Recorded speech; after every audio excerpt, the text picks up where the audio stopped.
안녕하세요. 세상을 이롭게 하는 일에 관심 많은 김용숙입니다. 편스토랑 재미있게 보고 계시죠? 이번 주에는 유수영 씨가 한 1, 2주 결석했나요? 그리고 또 출연했습니다. 이 편스토랑에서 눈길이 가는 두 사나이, 이찬원 씨하고 유수영 씨입니다. 유수영 씨도 배우로서 훈남이고 이찬원 씨도 가수로서 훈남. 이 두 사람 다 아티스트입니다. 연예인입니다. 그럼에도 불구하고 요리 실력이 전문가 이상의 수준을 갖추고 있습니다. 그런데 이 두 사람이 하는 요리 컬러가 다릅니다. 요리하는 방식도 완전히 다릅니다. 제가 또 제목에 누가 더 센가 이렇게 또 썸네일을 만들었기 때문에 또 비교하냐 하겠지만, 우리가 비교는 발전의 원동력입니다. 옆 사람이 있으면, 마라톤에서도 옆에 페이스메이커가 있지 않습니까? 옆에서 누군가가 같이 뛰어줘야 그 엔진이, 에너지가 식지 않고 계속 달리는 거 아니겠습니까? 그래서 저는 비교를 싫어하시는 심리는 어떤 심리인지 저는 잘 모릅니다. 비교를 싫어하는 심리가 어떤 심리인지는 저는 잘 모르겠습니다만, 저는 이 비교, 대학도 비교해서 시험 봐서 들어가는 거 아닙니까? 회사 입사 시험도 비교해서 시험 봐서 더 나은 사람을 뽑는 거 아니겠습니까? 그게 인간이 발전하고자 하는 욕구고 인간 존재의 의미라고 저는 생각합니다. 제가 하고자 하는 이 비교는 이번에는 서로 차이점을 얘기해 보고자 하는 겁니다. 누가 더 세고 누가 더 안 세겠습니까? 이게 뭐 올림픽도 아니고요. 그렇죠? 뭐 월드컵도 아니지 않습니까? 다만 저는 이 두 사나이가 너무너무 신기해서 한번 비교를 해보려고 합니다. 우선 이찬원 씨, 여러분들 이찬원 씨 요리하는 모습을 보면서 어떤 생각이 드세요?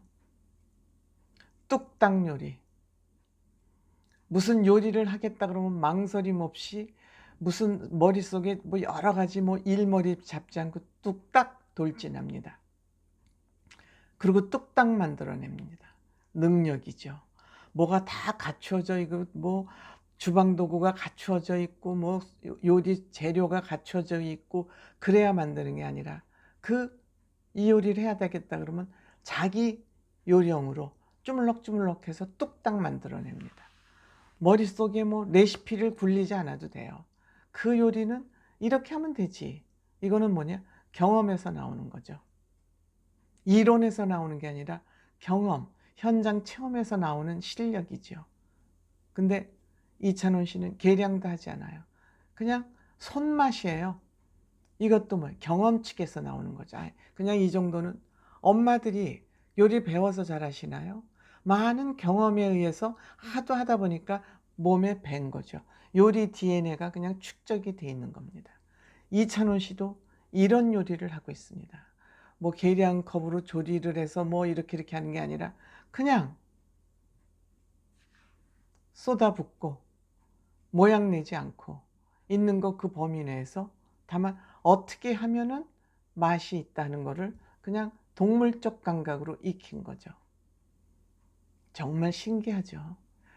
이찬원 씨는 젊은 시절을, 청소년부터 대학교까지를 성실함 그 자체로 꽉 메웠기 때문에 나이는 아직 어리지만 이찬원 씨의 경험을 따라갈 사람 저는 많지 않다. 근데 이 일을 하면서도 건성건성하지 않고 정성을 담아서, 이거 왜 이렇게 하지? 왜 이렇게 해야지 맛있지? 우리 아버지는 왜 요리를 이런 방식을 하지? 눈여겨서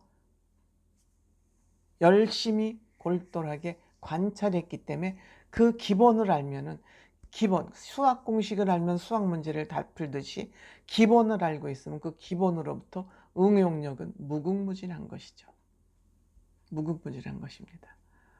이찬원 씨는 요리에 별로 모양을 내지 않습니다.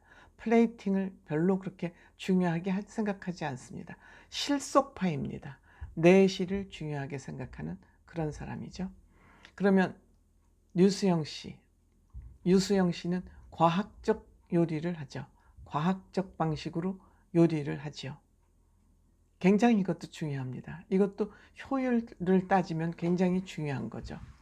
물론 뚝딱 요리가 더 빨리는 되지만 유수영 씨 요리 또한 속도 빠릅니다. 누구든지 요리의 기본 원칙은 뭐냐면 만들기 쉬워야 된다. 누구나 만들 수 있어야 된다. 또 우리 주변에 있는 그 쉬운 식자재를 가지고 빨리 뚝딱 만들 수, 이게 요리의 기본 아닐까요? 무슨 고급 요리, 뭐 고급 소스를, 이건 어쩌다 한번 1년에 몇 번 하는 요리죠. 우리가 밥은 하루 삼시세끼를 먹어야 됩니다. 그런데 그 과정과 절차가 복잡하고 고급 요리를 그렇게 매번 먹을 수 있을까요? 그렇지 않습니다. 이찬원 씨에게 빠져드는 이유는 누구나 공감되는 요리를 하기 때문이죠. 역시 류수영 씨 요리도 그런 점에서는 두 사람이 공통점이 있습니다. 이번 주 이찬원 가지 요리를 했습니다. 저도 가지를 가지고 요리를 좀 하고 싶은데 가지 요리는 뭐 딱히 할 수 있는 게 없어요.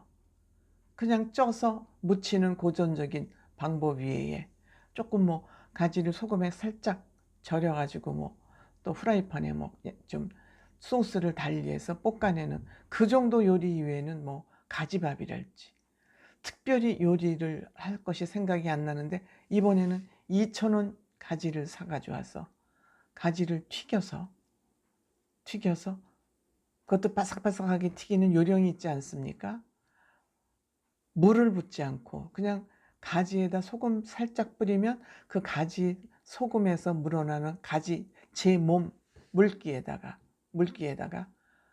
그냥 튀김가루가 아니라 전분가루를 입혀서 그 수분 가지고 그냥 튀겨야 바삭바삭하고, 그 또 녹말가루가 엉겨 붙지 않고 그냥 푸슬푸슬한 대로 그냥 붙어만 있는 상태에서 튀겨야 바삭바삭하다 그러지 않습니까?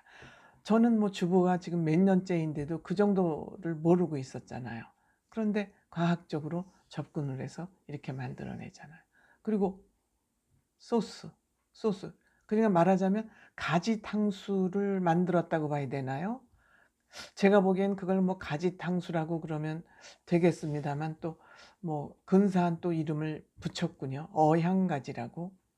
아마 어향 소스를 만들어서 가지 탕수를 만드는 것 같은데 그걸 어향가지라고 그러는데, 어쨌든 그 소스를 만드는 그 과정에서도 설탕을 먼저 넣고 소금을 나중에 넣고 뭐 이런 순서랄지 이런 건 완전히 과학이죠. 그리고 튀김 기름 온도도 젓가락을 넣어서 뽀르륵 하고 나무젓분을 넣어서 뽀르륵 하고 끌어올리면은 180도 적정 수준이다.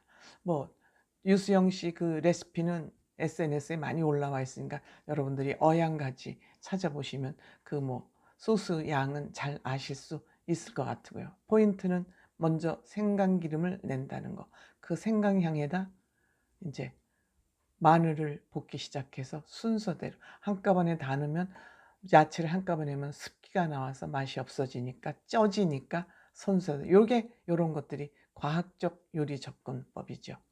어쨌든 이 두 사나이들이 만드는 요리는 굉장히 심플하면서도 고급이 아니고 비싸지 않으면서도 우리 일상생활에서 늘 필요로 하고 쉽게 해 먹을 수 있도록 그런 요리를 알려주고 있어서 굉장히 편스토랑이 또 유익하죠. 다만 저는 유수영 씨의 그 튀김 요리를 하고 나서 식구가 요새 없다 보니까 그 튀김을 하고 난 기름을 어떻게 처리하느냐, 그 기름이 또 공기 중에 있으면 산화가 되고 그래서 그 기름을 버리는지 그 기름을 어떻게 사용해야 되는지, 튀김고 남은 기름을 어떻게 사용해야 되는지를 유수영 씨는 물론이고 우리 주부님들께서 알고 계시는 분 있으면 댓글로 남겨주시면 많은 사람들에게 또 유용하게 활용 방법으로 쓰여지지 않을까 그렇게 생각합니다.